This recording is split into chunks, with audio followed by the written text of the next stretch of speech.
स्वतंत्रता दिवस की हार्दिक शुभकामनाएं। ठीक है दोस्तों, तो पिछली क्लास में दोस्तों हम लोगों ने पढ़ा था संविधान के बारे में। संविधान कैसे शुरू हुआ, कैसे बनाया गया, कौन कौन से लोग उसमें भागीदार रहे थे। तो दोस्तों उसी तरह से आज हम लोग आपके लिए लेकर के आए हैं संविधान से जुड़ी हुई कुछ चीज़ें, जिसका नाम है भारत संविधान के स्रोत। भारत संविधान के स्रोत का मतलब हुआ कि जब हमारा संविधान बनाया जा रहा था तब कई सारे देशों के संविधान से कुछ भाग ले करके हमारे देश के संविधान में जोड़ा गया। ठीक है, तो दोस्तों आज हम लोग उसी संविधान को पढ़ने जा रहे हैं, उस स्रोत को पढ़ने जा रहे हैं जहाँ से संविधान को लाया गया। इसमें 6 देश हैं। ठीक है, तो 6 देशों के बारे में हम लोग पढ़ेंगे और उनके भीतर जो जो प्रस्तावना है, जो जो प्रावधान हम सभी को भारतीय संविधान में देखने को मिले, हम लोग उन सभी के बारे में आज पढ़ेंगे। ठीक है दोस्तों, तो चलते हैं आगे की। जी हाँ दोस्तों, तो अब हम लोग शुरू करने जा रहे हैं हमारे उन 6 देशों के बारे में पढ़ने के लिए जिन देशों से हमारे देश के संविधान में जो प्रावधान है उन्हें अंगीकार किया गया। तो देखिए, सबसे पहले हम देशों के नाम पढ़ेंगे। तो पहला देश है ब्रिटेन। ठीक है, दूसरा देश है, ये हो गया पहला देश। दूसरा देश हो गया अमेरिका। ठीक है, तीसरा देश हो गया हमारा कनाडा। ठीक है दोस्तों, चौथा देश है आयरलैंड। ठीक है, अभी हम लोग इन 4 देशों के बारे में पढ़ेंगे। पहला देश कौन सा हो गया? ब्रिटेन। दूसरा देश हो गया अमेरिका। तीसरा देश हो गया कनाडा और चौथा देश हो गया हमारा आयरलैंड।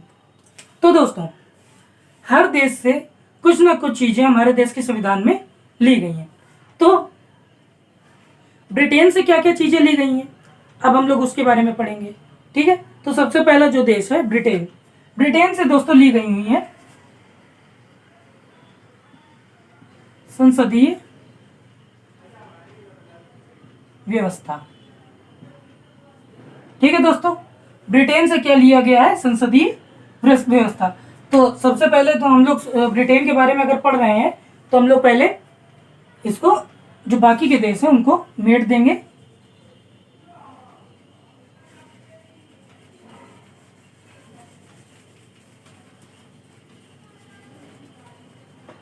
ठीक है, तो ब्रिटेन से हम लोगों को मिली है संसदीय व्यवस्था प्लस आगे क्या मिला है? एक हो गया संसदीय व्यवस्था, दूसरा हो गया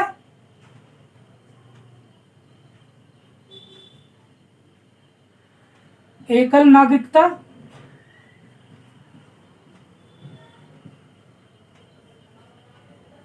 तीसरा हो गया द्विसदनीय व्यवस्था और इसी में चौथा कौन सा हो गया? यहां जोड़ देते हैं हम लोग। यहां चौथा कौन सा हो गया? विधि निर्माण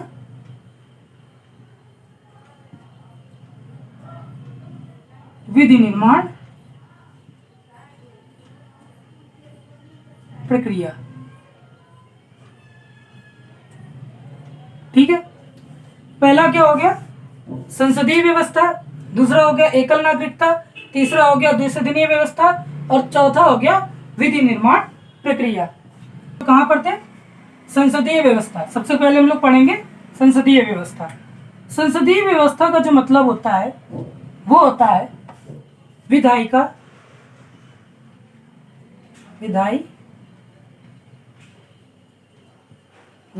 और प्लस किसके बीच में?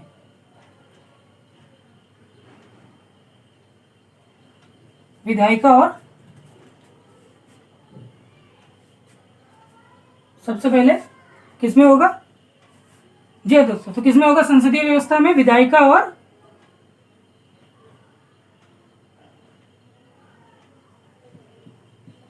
कार्यपालिका।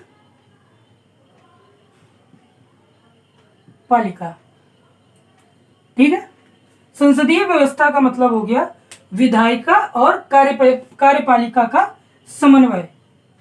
ठीक है।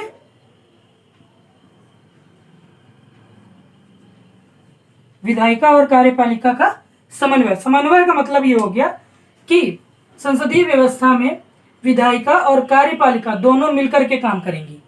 ठीक है, विधायिका और कार्यपालिका इन ये दोनों ऐड करने का मतलब ये है कि जो विधायिका है और कार्यपालिका ये दोनों मिल करके काम करेंगी एक साथ। विधायिका जो होती है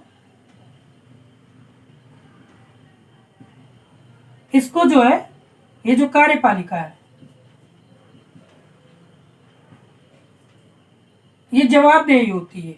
मतलब विधायिका अगर कोई काम कहती है करने के लिए तो कार्यपालिका को वो काम करना होगा और उसके प्रति कार्यपालिका को, विधायिका को सारे अपडेट्स देने होंगे। ठीक है, क्या करना होगा?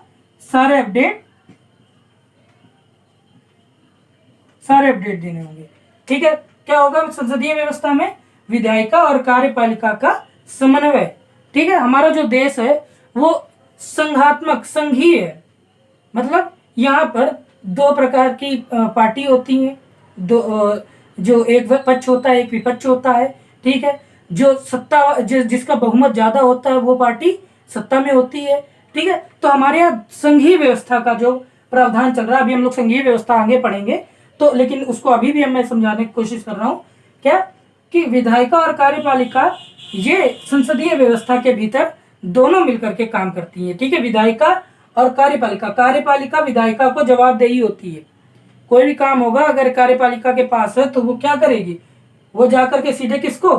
वो जाकर सीधे यहाँ विधायिका को जवाब देगी, हाँ कि ये काम आपने दिया था, ये काम हुआ है, इससे ये अपडेट निकला है, ये काम रह गया, इस काम पर अभी काम करना बाकी है।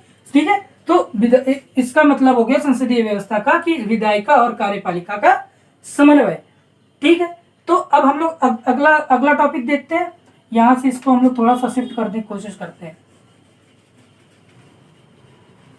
ठीक है, ये यहां पर जोड़ देते हैं। क्या था? विधि निर्माण।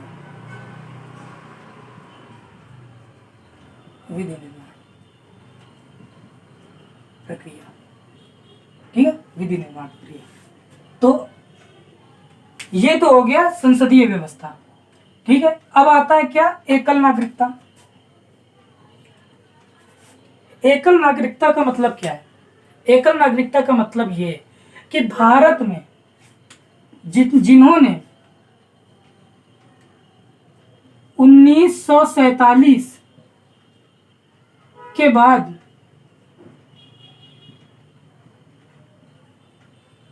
जन्म लिया हो वो सभी क्या होंगे? भारत के नागरिक हैं। किस बेस पे हो सकते हैं? जन्म के बेस पे, परिवार के बेस पे, वंश के बेस पे। ठीक है, किसके बेस पे? जन्म के, परिवार के और वंश के बेस पे। अगर जिस व्यक्ति ने भारत में सन 1947 के बाद जन्म लिया हुआ है तो वो सभी अपने आप ही नागरिकता के प्रावधान के भीतर आते हैं। अब एकल का मतलब क्या हो गया? नागरिकता तो समझ में आ गई, एकल का मतलब क्या हो गया? तो एकल का मतलब हो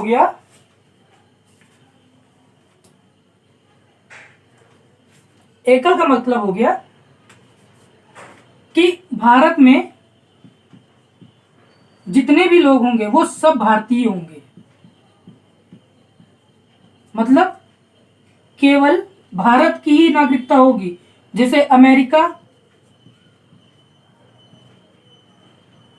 जैसे देशों में क्या होता है कि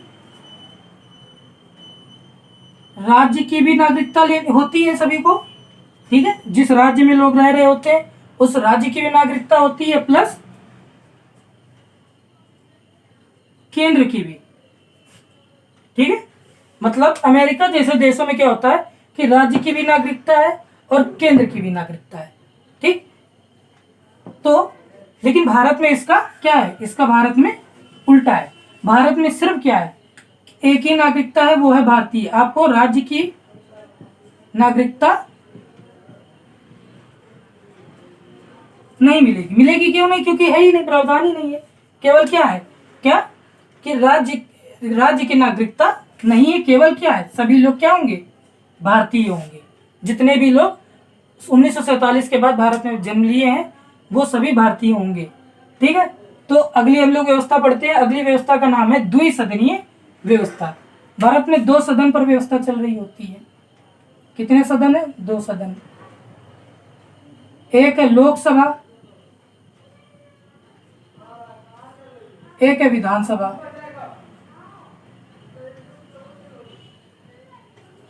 ठीक है, भारत में कितनी सभाएं, कितने सदन है? 2 सदन है।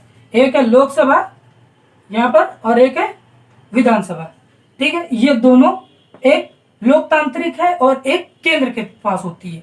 ठीक है, तो द्विसदनीय व्यवस्था का मतलब ये हो गया कि 2 सदन है, एक है लोकसभा और दूसरी विधानसभा। ठीक है, तो इतना तो समझ में आ गया होगा कि ब्रिटेन में संघीय व्यवस्था, एकल नागरिकता, द्विसदनीय व्यवस्था। अब यहां पर हम लोग लास्ट वाला देखते हैं, इधर से देखेंगे हम लोग क्या है, विधि निर्माण।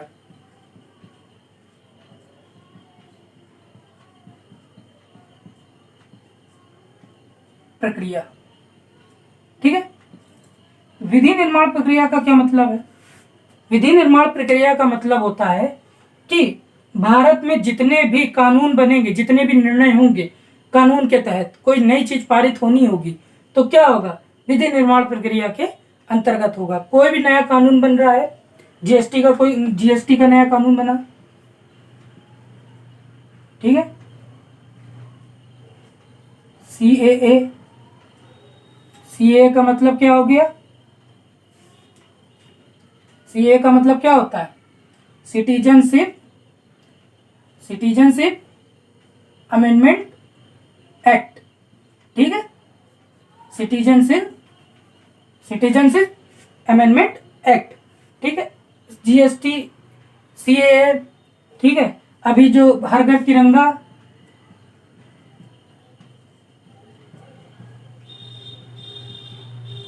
ठीक है, हर घर तिरंगा, या कोविड में जो वैक्सीनेशन का जो काम हुआ है, वैक्सीन का,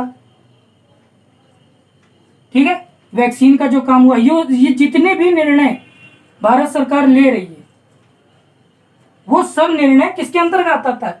विधि निर्माण प्रक्रिया के भीतर आता है। किसके अंदर? विधि निर्माण प्रक्रिया के अंदर आता है। तो एक बार हम लोग फिर से नजर डाल लेंगे। क्या है? पहला देश है ब्रिटेन, जिसका क्या है, संसदीय व्यवस्था, एकल नागरिकता, द्विसदनीय व्यवस्था और विधि निर्माण प्रक्रिया। ठीक है, संसदीय व्यवस्था का क्या है? विधायिका और कार्यपालिका का समन्वय।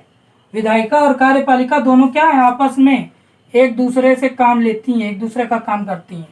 और जिसमें विधायिका जो होती है वो प्रधान होती है, कार्यपालिका को ऑर्डर को मानना होता है, विधायिका ऑर्डर देती है और ये इसको एक्सेप्ट करना होता है। ठीक है, तो एकल नागरिकता का भी मतलब समझ में आ गया कि केवल भारत की ही नागरिकता है।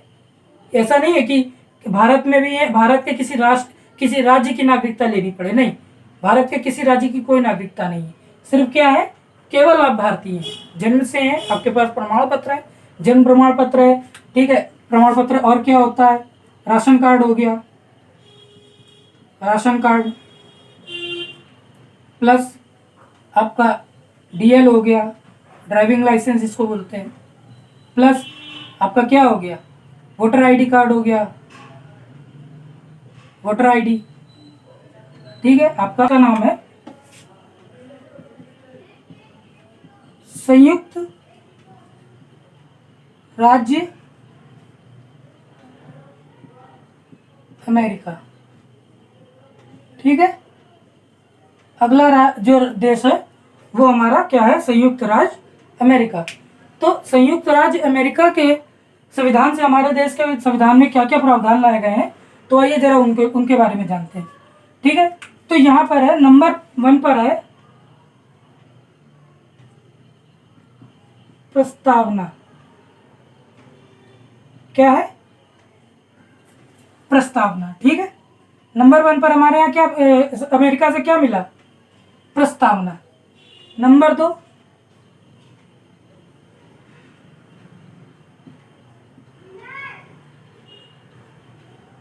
मौलिक अधिकार। ठीक है, नंबर 3 क्या मिला? पहला नंबर मिला प्रस्तावना, दूसरा नंबर मिला मौलिक अधिकार, तीसरा नंबर हमें क्या मिला?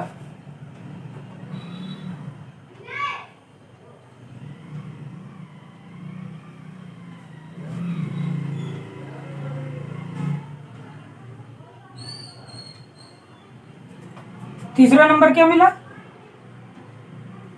न्यायिक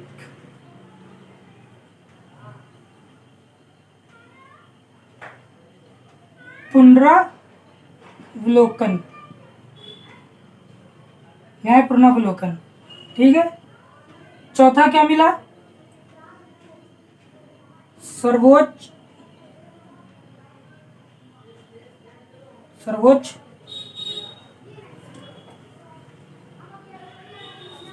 सर्वोच्च न्यायालय का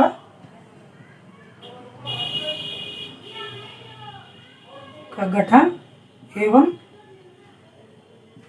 शक्तियां। ठीक है, क्या क्या है? प्रस्तावना है, मौलिक अधिकार है, न्यायिक पुनरावलोकन है, सर्वोच्च न्यायालय का गठन है। ठीक है, इसका जो अगला पार्ट होगा, जो कुछ और बचे हुए हैं तो उन्हें बाद में बताएंगे क्योंकि यहाँ पर जगह नहीं है। ठीक है, यहाँ पर बताना होगा प्रस्तावना का क्या मतलब। जी हाँ दोस्तों, तो प्रस्तावना का मतलब क्या हुआ? प्रस्तावना का मतलब होता है किसी चीज के बारे में संपूर्ण जानकारी देना। ठीक है, संपूर्ण जानकारी कैसे? संविधान के बारे में। प्रस्तावना का मतलब है संविधान के बारे में संपूर्ण जानकारी। किसके बारे में? संविधान की पूर्ण जानकारी। इसे प्रस्तावना को संविधान की क्या कहते हैं? आत्मा कहा जाता है, आत्मा। ठीक है, क्या कहते हैं? संविधान की आत्मा। संविधान की क्या होती है? पूर्ण जानकारी। प्रस्तावना में संविधान की पूर्ण जानकारी होती है, जितनी भी अनुच्छेद है, जितने भी नियम है, ठीक है, वो सारी चीजें क्या आती हैं? संविधान के प्रस्तावना में आती है। प्रस्तावना का मतलब है संविधान की पूर्ण जानकारी होना। ठीक है, अगला क्या है हमारे पास? अगला है मौलिक अधिकार। ठीक है, तो मौलिक अधिकार का क्या मतलब हो गया? देखिए, मौलिक अधिकार का मतलब ये हो गया हमारे जो फंडामेंटल राइट्स हैं, जो हमारे, जिसको हम लोग बोलेंगे हमारे जो अधिकार हैं, जो हमसे कोई नहीं छीन सकता भारत में, ये उसके ऊपर आधारित है। हमारे पास कौन कौन से अधिकार है? हमारे पास स्वतंत्रता का अधिकार है। ठीक है, हम स्वतंत्र हैं पूर्ण रूप से। ठीक है, हम अपनी बात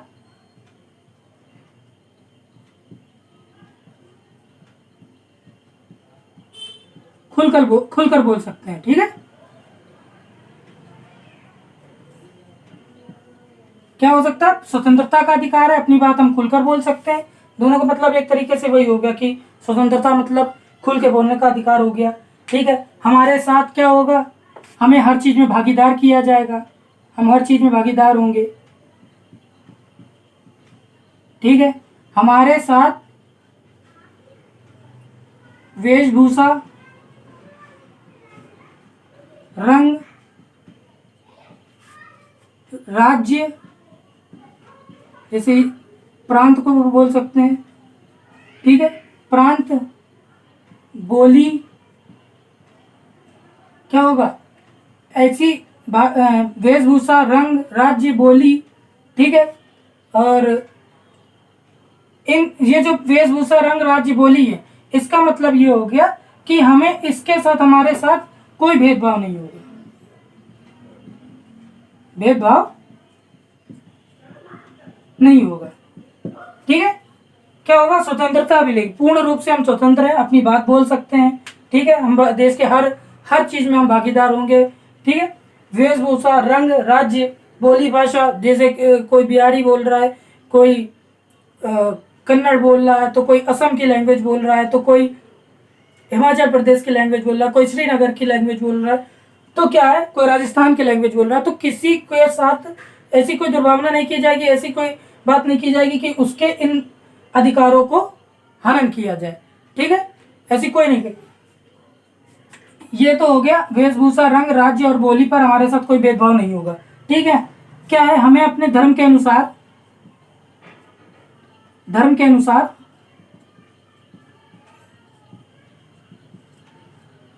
पूजा पाठ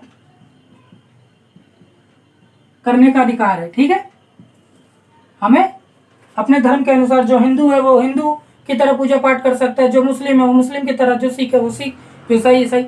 मतलब किसी के ऊपर धर्म को लेकर के ये नहीं होगा कि नहीं आप किसी पर्टिकुलर इस धर्म के हैं तो आप ये चीज नहीं कर सकते हैं, या आप इस धर्म के हैं तो आप ये कर सकते नहीं। हमारे साथ इन धर्मों के साथ, धर्म के मामले में हमारे साथ कोई भी भेदभाव नहीं किया जाएगा। और प्रशासन, अगर वो हिंदू का काम हो रहा हो या मुसलमान का हो रहा हो, सिखों का हो रहा हो या ईसाइयों का हो रहा हो, ठीक है, इन चारों धर्मों के साथ, या बौद्ध हूं, जैन हूं, कोई भी हूं, इन सारे धर्मों के साथ इनका कोई भी काम हो रहा हो, प्रशासन पूरी तरह से इसका साथ देगी। अगर कोई कार्यक्रम हो रहा है और प्रशासन की जरूरत है तो प्रशासन पूरी तरीके से इसकी साथ देगी। तो ये हमारे मौलिक अधिकार। ठीक है, अगर हमारे मौलिक अधिकारों के साथ, ये जो हमारे मौलिक अधिकार हैं, अगर हमारे मौलिक अधिकारों का हनन होता है, ठीक है, तो हम डायरेक्ट कहाँ जा सकते हैं? सर्वोच्च न्यायालय। कहाँ जा सकते हैं? सर्वोच्च न्यायालय। ठीक है, सर्वोच्च न्यायालय जाकर के हम कंप्लेन कर सकते हैं और हमारी बात सुनी जाएगी। ठीक है, ये है मौलिक अधिकार, भारत का मौलिक अधिकार, जो कहाँ से लिया गया है? जो लिया गया है अमेरिका के संविधान से। ठीक है,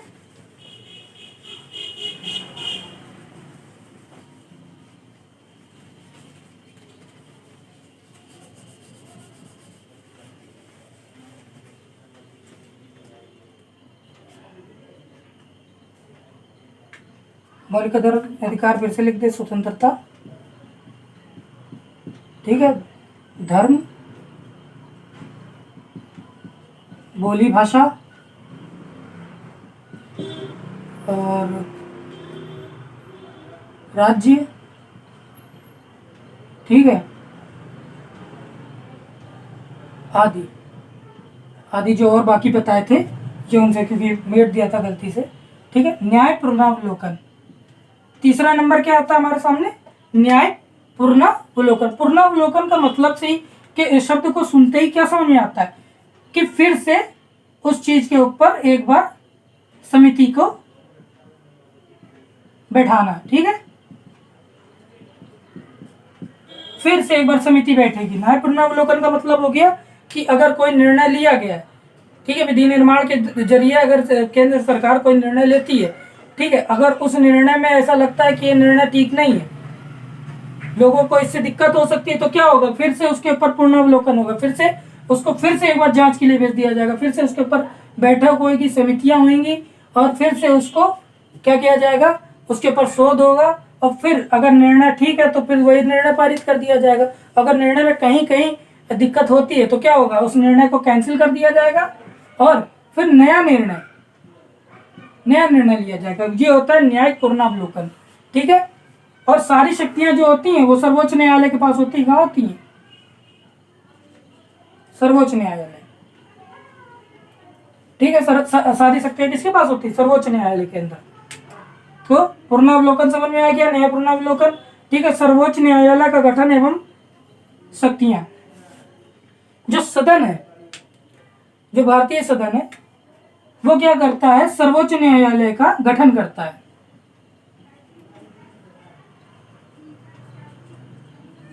ठीक है, क्या करता है? सर्वोच्च न्यायालय का गठन करता है। और जो सर्वोच्च न्यायालय, इसके नीचे निम्न न्यायालय आते हैं, छोटे न्यायालय आते हैं, अदालत होती है, जिला न्यायालय होता है, ठीक है, तो सबसे बड़ा क्या होता है? सबसे बड़ा होता है सर्वोच्च न्यायालय। सर्वोच्च न्यायालय क्या करता है? सर्वोच्च न्यायालय करता है, यहां तक तो समझ में आ ही गया होगा।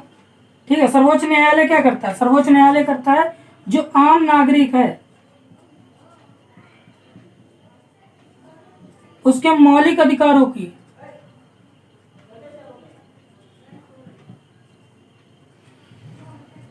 इसकी रक्षा करता है। क्या करता है सर्वोच्च न्यायालय? जो नागरिक हैं, भारत के रहने वाले सभी नागरिक हैं, उनके मौलिक अधिकारों की रक्षा करता है। उनके मौलिक अधिकारों के साथ कोई छेड़छाड़ ना करे। ऊपर हम लोग ने वही पढ़ा था कि जो सर्वोच्च न्यायालय होता है वो हमारे मौलिक अधिकारों को क्या करता है? इनको प्रोटेक्ट करता है, इनको रक्षा देता है। ठीक है। और सर्वोच्च न्यायालय का क्या काम होता है? यदि केंद्र से कोई नियम पारित होता है, केंद्र से कोई नियम पारित होता है, तो क्या होगा? सर्वोच्च न्यायालय उनको राज्यों में लागू कराएगी, कराती है। ठीक है। क्या करेगी सर्वोच्च न्यायालय? सर्वोच्च न्यायालय कोई भी नियम अगर केंद्र सरकार से या संसद भवन से कोई भी नियम या कोई भी निर्णय लिया जाता है, तो सर्वोच्च न्यायालय की का दायित्व बनता है कि वो राज्यों में उस निर्णय को, उस नियम को लागू कराए। ठीक है। सर्वोच्च न्यायालय और क्या करता है? हमारे मौलिक अधिकारों की रक्षा करता है। ठीक है। तो यहां तक का तो हो गया। अब जो एक और जो दूसरे बचे हुए थे, दूसरा क्या था? राष्ट्रपति पर महाभियोग और उपसभापति का चयन पद। ठीक है। तो हम लोग कहाँ लिख दें? या प्रस्तावना को मेट करके आगे लिख देते हैं। तो समझ में आ ही गया होगा। ठीक है। क्या हो गया? राष्ट्रपति का 5वां नंबर ये है, राष्ट्रपति पर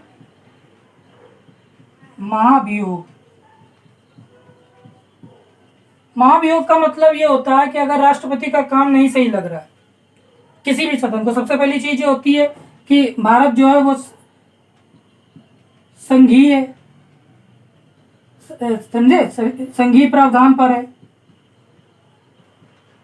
मतलब यहां पर संघ के रूप में काम होता है। ठीक है। लेकिन अगर राष्ट्रपति का काम किसी भी सदन को अच्छा नहीं लगता है,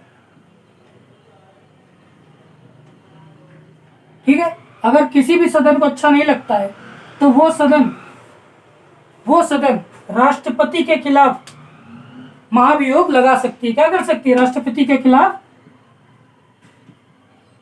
महाभियोग लगा सकती है। ठीक है। महाभियोग में क्या होता है? महाभियोग में होता है राष्ट्रपति को उनके पद से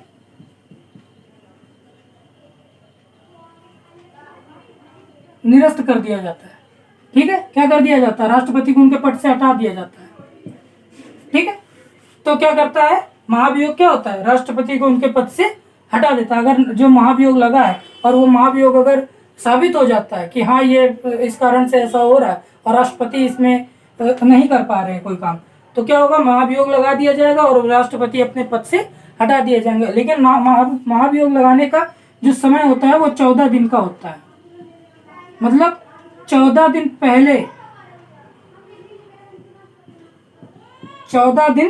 पहले से ही किसी भी सदन, वो चाहे लोकसभा हो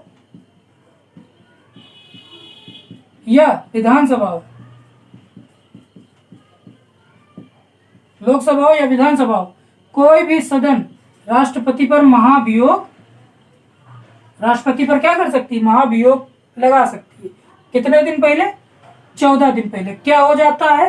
राष्ट्रपति को पद से हटा दिया जाता है। ठीक है। क्या होता है? राष्ट्रपति को उसके पद से हटा दिया जाता है। गर्मी कितनी है।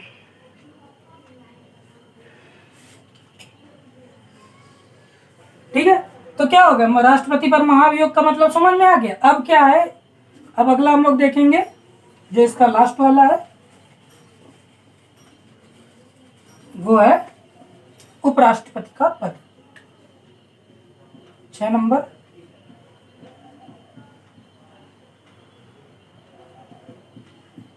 उपराष्ट्रपति का पद। अब उपराष्ट्रपति की जरूरत क्यों पड़ी? उपराष्ट्रपति की जरूरत इसलिए पड़ी कि भैया किसी ने अगर मान लो महाभियोग लगा दिया, ठीक है, मान लीजिए किसी ने राष्ट्रपति के ऊपर महाभियोग लगा दिया और महाभियोग साबित हो जाता है, तो क्या हो जाएगा? उसके पद से हटा दिया जाता है। अब लेकिन जब राष्ट्रपति पद से हट गया, राष्ट्रपति अगर पद से हट गया तो क्या हो जाएगा, जो बाहरी शक्तियां हैं, अगर राष्ट्रपति, देखिए राष्ट्रपति का मतलब क्या हो गया, उपराष्ट्रपति की जरूरत क्यों पड़ती है, उपराष्ट्रपति की जरूरत इसलिए पड़ती है कि मान लीजिए किसी सदन ने राष्ट्रपति के ऊपर महाभियोग लगा दिया, अब महाभियोग लग गया, महाभियोग साबित हो गया, तो क्या होगा, राष्ट्रपति को उसके पद से हटा दिया जाएगा, उसके पद से निरस्त कर दिया जाएगा तत्काल। ठीक है, अब तत्काल उनको हटा दिया गया तो क्या हो गया, राष्ट्रपति का पद खाली हो गया। अब जब तक राष्ट्रपति नहीं है देश में तो बाकी के काम कैसे होंगे। ठीक है, सारे निर्णय जो होता है वो राष्ट्रपति लेता है। ठीक है, जब प्रधानमंत्री राष्ट्रपति के पास कोई ये जितने भी निर्णय होते हैं वो सारे निर्णय कौन लेता है, राष्ट्रपति लेता है। ठीक है, और नाम होता है प्रधानमंत्री का, लेता राष्ट्रपति है लेकिन नाम होता है प्रधानमंत्री का। ठीक है, तो क्या होगा, महाभियोग लग गया, राष्ट्रपति हट गए। अब राष्ट्रपति जब हट गए तो क्या हुआ, कोई भी, मान लो पाकिस्तान है, इसने हमला बोल दिया, पाकिस्तान ने हमला बोल दिया, राष्ट्रपति नहीं है। अब राष्ट्रपति क्या होता है, सेना प्रमुख होता है।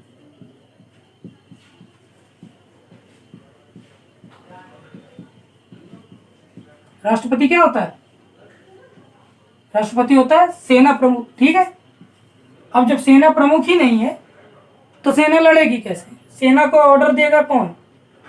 ठीक है, इसलिए राष्ट्रपति के साथ साथ किसका इस्तेमाल होता है, उपराष्ट्रपति का। अगर राष्ट्रपति जा रहा है, निरस्त हो रहा है, या मान लीजिए निरस्त नहीं हो रहा, राष्ट्रपति किसी कारण से विदेश यात्रा पे है, राष्ट्रपति उस चीज के लिए नहीं तैयार है, ठीक है, या मान लीजिए राष्ट्रपति की तबीयत खराब हो गई, समझे, मान लो राष्ट्रपति की तबीयत खराब हो गई, राष्ट्रपति नहीं आ पा रहे मीटिंग में, तो क्या हो गया, उपराष्ट्रपति चला जाएगा। अगर उपराष्ट्रपति जा करके सारे निर्णय ले लेगा और उसकी जो मान्यता होगी वो राष्ट्रपति के बराबर ही होगी, इसलिए उपराष्ट्रपति का इस्तेमाल किया जाता है, इसलिए उपराष्ट्रपति का प्रावधान है। और जब ये राष्ट्रपति जो होते हैं, जब ये त्याग पत्र देते हैं, जब ये त्याग पत्र देंगे तो ये किसको देंगे, ये त्याग पत्र देंगे किसको, उपराष्ट्रपति को। किसको देंगे, अपने उपराष्ट्रपति को त्याग पत्र देंगे, उसके बाद ये जाएंगे। ठीक है, तो यहां तक हो गया अमेरिका। ठीक है, अगला हम लोग देखेंगे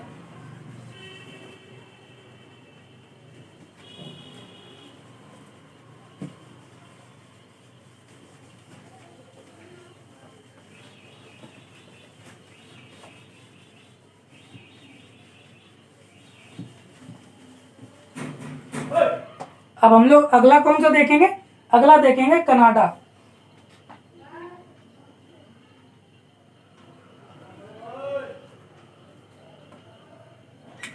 अगला कौन सा है,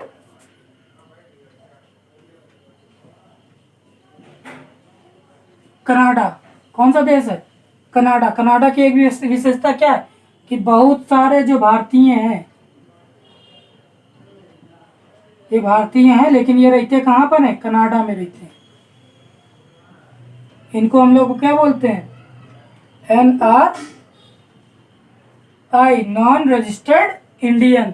ठीक है, ये होते इंडियन है, जो कनाडा में भारतीय रहते हैं ज़्यादातर वो होते इंडियन है मूल रूप से। ठीक है, लेकिन क्या होते हैं, नॉन रजिस्टर्ड होते हैं, ये इनके पास भारत की नागरिकता नहीं होती है, ये आते जाते आते जाते आते जाते घूमते फिरते रहते हैं। ठीक है, क्या होता है, नॉन रजिस्टर्ड इंडियन। कौन है, भारतीय जो कनाडा में रहते हैं। ठीक है, जिन्हें भारत की नागरिकता नहीं मिली है। ठीक, अब कनाडा में क्या है, कनाडा के साथ क्या क्या मिला हमको, संघात्मक व्यवस्था। ठीक है, अगला है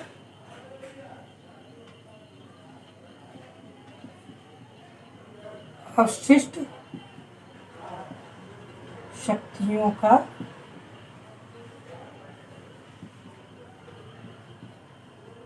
केंद्र के पास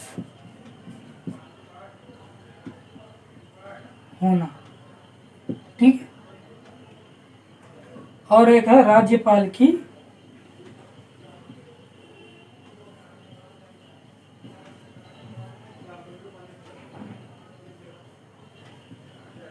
नियुक्ति, ठीक है, राज्यपाल की नियुक्ति, अवशिष्ट शक्तियों का केंद्र के पास होना और संघात्मक व्यवस्था।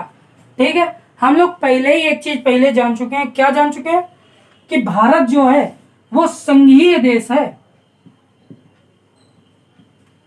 क्या है? संघीय देश है। यह राज्यों का क्या है? संघ है। ठीक है, भारत जो है हम लोग इसे अनुच्छेद 1 में जो भाग 1 है, ठीक है, भाग 1, इसमें भाग 1 में अनुच्छेद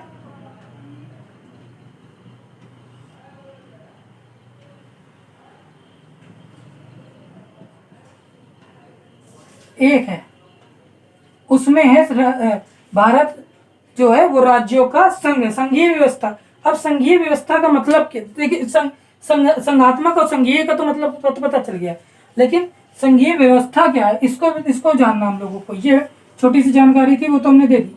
ठीक है, संघीय व्यवस्था का मतलब ये है कि विधायिका और कार्यपालिका दोनों का क्या होता है? समन्वय होता है। संघात्मक व्यवस्था का मतलब यही होता है। ठीक है, जो विधायिका है और कार्यपालिका ये दोनों मिलकर के काम करते हैं, तभी देश चल रहा होता है। ठीक है, ये इन्हें ऑर्डर देगा, पिछले वाली क्लास में पढ़ चुका है, ये ऑर्डर को पूरा करेंगे।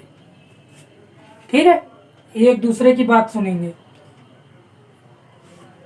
ठीक है, संघात्मक व्यवस्था का मतलब ये हो गया। ठीक है, तो अब अगला क्या है? अवशिष्ट शक्तियों का केंद्र के पास होना। दोस्तों, बहुत बड़ी चीज क्या है? अवशिष्ट शक्तियों का केंद्र के पास होना। केंद्र के पास सबसे बड़ी ताकत क्या है? केंद्र के पास है आपातकाल। आपातकाल, ठीक है, आपातकाल की घोषणा कर सकता है केंद्र। क्या कर सकता है? आपातकाल लगा सकता है केंद्र। ठीक है, तो आपातकाल कैसे लगता है? हमारे देश में 3 बार आपातकाल लगा है। एक बार आपातकाल कब लगा? 1900 लगा है, 72 में लगा है। नहीं, एक बार लगा 1962 में, ठीक, जब चीन ने आक्रमण किया था। ठीक, एक बार लगा 1962 में, फिर एक बार। तो दोस्तों क्या लगता है? केंद्र के पास कौन सी शक्ति है? आपातकाल की शक्ति है। ठीक है, केंद्र कभी भी चाहे देश में क्या कर सकता है? आपातकाल लगा सकता है।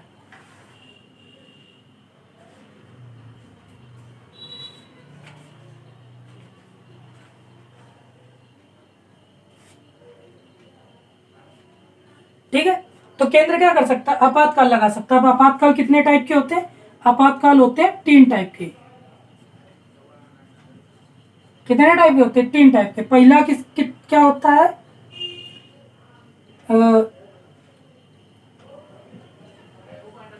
राष्ट्रीय आपातकाल। दूसरा नंबर राज्य में आपातकाल।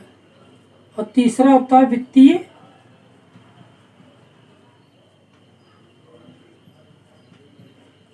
आपातकाल। कितने होते हैं? राष्ट्रीय आपातकाल, राज्य में आपातकाल और वित्तीय आपातकाल। अब हम लोग धीरे धीरे इसको भी समझेंगे कि राष्ट्रीय आपातकाल क्या होता है। ठीक है, राज्यपाल की नियुक्ति थोड़ी देर हटा दिया जाता है। पहला नंबर है राष्ट्रीय आपातकाल। पहला नंबर राष्ट्रीय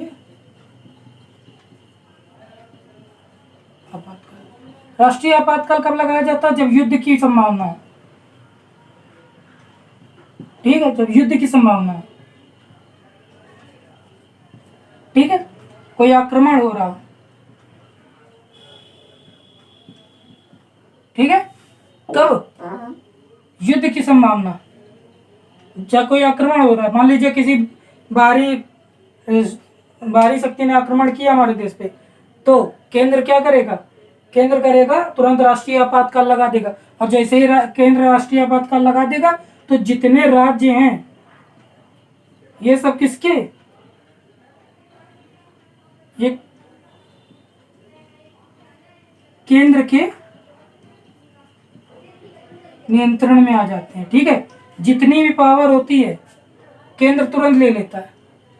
कैसे, कोई युद्ध हुआ, कोई आक्रमण हो गया, देश में आपातकाल की घोषणा हो गई। और आपातकाल होता है क्या है कि जब तक का मर्जी चाहे उतने दिन का आपातकाल लगा दो, जब तक जो मामला है वो पूरा शांत नहीं हो जाता है, उसके 6 महीने बाद तक लगा रहता है। कब तक, 6 माह बाद तक लगा रहता है। जब आपातकाल लगेगा और आपातकाल मामला सही हो जाएगा, सारी तरफ शांति हो जाएगी, उसके बाद भी 6 महीने बाद तक आपातकाल लगा रहता है। तो क्या होता है, युद्ध की संभावना हो, आक्रमण हो रहा हो, तो क्या होता है, आपातकाल लगा दिया जाता है। और जितना आपातकाल होता है उतने समय तक राज्यों की जो शक्ति है वो सारा नियंत्रण कौन कर लेता है, केंद्र कर लेता है। सारी चीजें केंद्र के हाथ में आ जाती हैं। ठीक है, केंद्र अपने अनुसार उसको चलाता है। ठीक, राज्य में आपातकाल,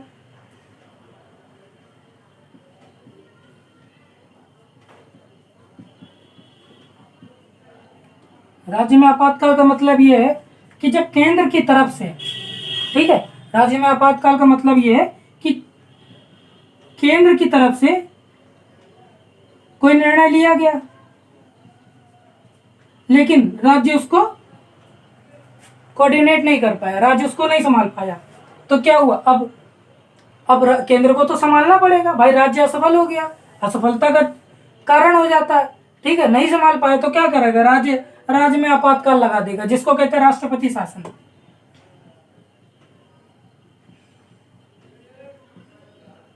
शासन क्या कहते हैं, राष्ट्रपति शासन। राष्ट्रपति शासन कब कब लगता है देश में, राष्ट्रपति शासन लगता है अगर कोई मान लीजिए दंगा हो गया या वोट पड़ रहे हैं, वोट हो रहे हैं। ठीक है, दंगे में अगर राज्य नहीं संभाल पा रहा है, दंगा नहीं नियंत्रण कर पा रहा है, जान मान का खतरा होता जा रहा है, लोग मरते जा रहे हैं, सार्वजनिक चीजों का नुकसान हो रहा है। ठीक है, तो राज्य क्या कहेगा, तुम हटो, केंद्र क्या कहेगा राज्य से, तुम हट जाओ। क्या कहेगा कि अब हम सारा कुछ संभालेंगे, और राष्ट्रपति का शासन इसमें लग जाता है। ठीक है, करता सारा कुछ राष्ट्रपति है, बस राष्ट्रपति के सिग्नेचर चाहिए होते हैं। राष्ट्रपति ने सिग्नेचर कर दिया, हाँ भारत में आपातकाल की घोषणा, मतलब फला राज्य में आपातकाल की घोषणा कर दी, प्रधानमंत्री ने उठा करके उसको पारित करा दिया, और पारित हो गया तो क्या हो गया, राज्य में आपातकाल लग गया, राष्ट्रपति का शासन लग गया। वोट पड़ रहे होते हैं, नॉर्मल सी बात है, जब भी उत्तर प्रदेश में वोट पड़े तो क्या हो जाता है, कुछ टाइम में आपातकाल की घोषणा कर दी जाती है, राष्ट्रपति शासन। इस वाले आपातकाल में क्या होता है, आपके मौलिक अधिकार सुरक्षित होते हैं। ठीक है, इसमें सिर्फ ये होता है कि आप गुटबाजी नहीं कर सकते हो, एक जगह खड़े होकर के जमावड़ा नहीं लगा सकते हो, कहीं नारेबाजी नहीं कर सकते हो, वोट के लिए प्रचार नहीं कर सकते हो। अगर दंगे की संभावना है तो एक जगह खड़े होकर के कोई बातचीत नहीं करेगा। ठीक है, धारा 144 लागू हो जाती है। कौन सी धारा लागू हो जाती है, धारा 144 लागू हो जाती है। ठीक है, तो इसमें जो होता है हमारे जो मौलिक अधिकार होते हैं,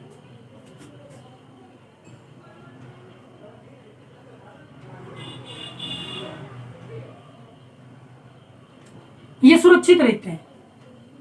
मौलिक अधिकार जो होते हैं राज्य वाले आपातकाल में ये सुरक्षित रहते हैं। हम अपने अनुसार बोल सकते हैं, अपने अनुसार कहीं पे जा सकते हैं। हाँ, बस कुछ पाबंदियां हो जाती हैं, लेकिन अगर जब राष्ट्रीय आपातकाल होता है, जब केंद्र पूरी तरीके से सारे राज्यों को निर्णय में अपने नियंत्रण में ले लेता है तो मौलिक अधिकार खत्म हो जाता है वहां से। फिर अपने ही अनुसार जब जैसे केंद्र अपने अनुसार चलाना चाहेगी वैसे चलना होगा, अन्यथा सजा हो जाती है। ठीक है, धारा 144 लागू हो गई किस में, राज्य आपातकाल में।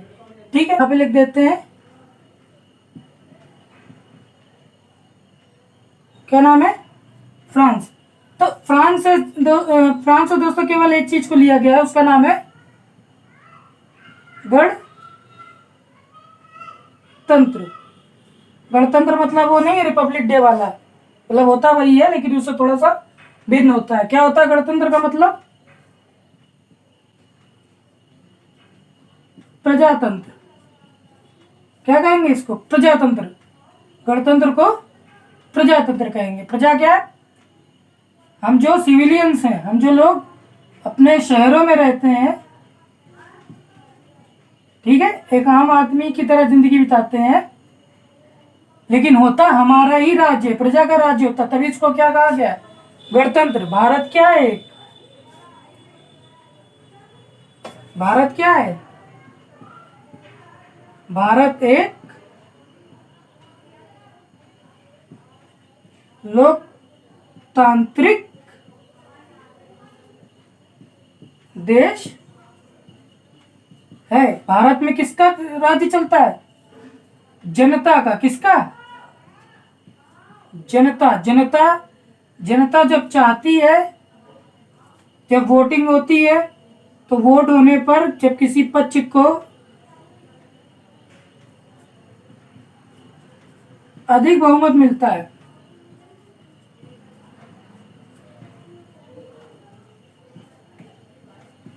तो वो सत्ताधारी कहलाती है। कैसे? जो लोकतांत्रिक देश है भारत का, क्या है? भारत एक लोकतांत्रिक देश है। लोकतांत्रिक का मतलब क्या है? कि जनता का यहाँ पर प्रभुत्व होता है। जनता अपने अनुसार अपने नेता को चुनती है। ठीक है, अपने अनुसार जनता क्या करती है? अपने नेता को चुनती है, और जिस पार्टी की तरफ बहुमत अधिक होता है, अधिक बहुमत होता है, उस पार्टी की सत्ता बन जाती है। फिर वो प्रधानमंत्री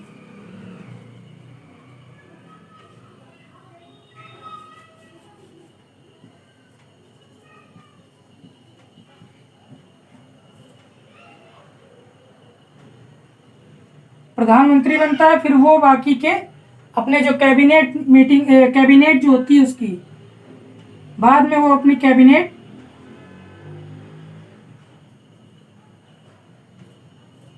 बनाता है।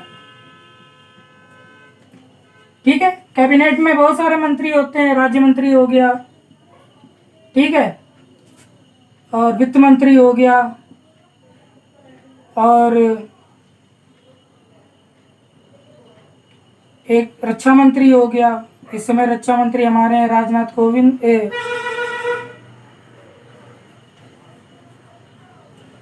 क्या हो गया?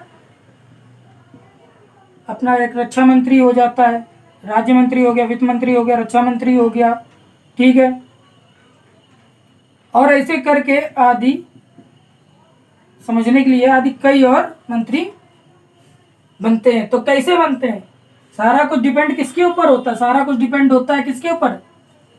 जनता के ऊपर। समझे? किसके ऊपर डिपेंड होता है सारा कुछ? जनता के ऊपर। जनता जब वोट करती है, वोट में किसी एक पार्टी को जिताती है, तब वो प्रधानमंत्री बनता है। फिर वो अपनी कैबिनेट बैठालता है, तब वो 5 साल के लिए भारत पर क्या करता है? 5 साल के लिए भारत पर सत्ता होती है उसकी। ठीक है, 5 साल के लिए। तो फ्रांस से क्या लिया गया है? गणतंत्र। गणतंत्र मतलब प्रजातंत्र। प्रजातंत्र का मतलब लोकतांत्रिक देश होना।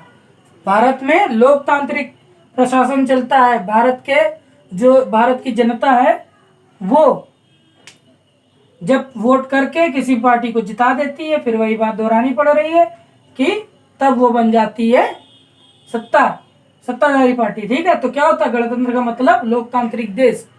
ठीक है, तो आज का टॉपिक यहीं पर खत्म होता है।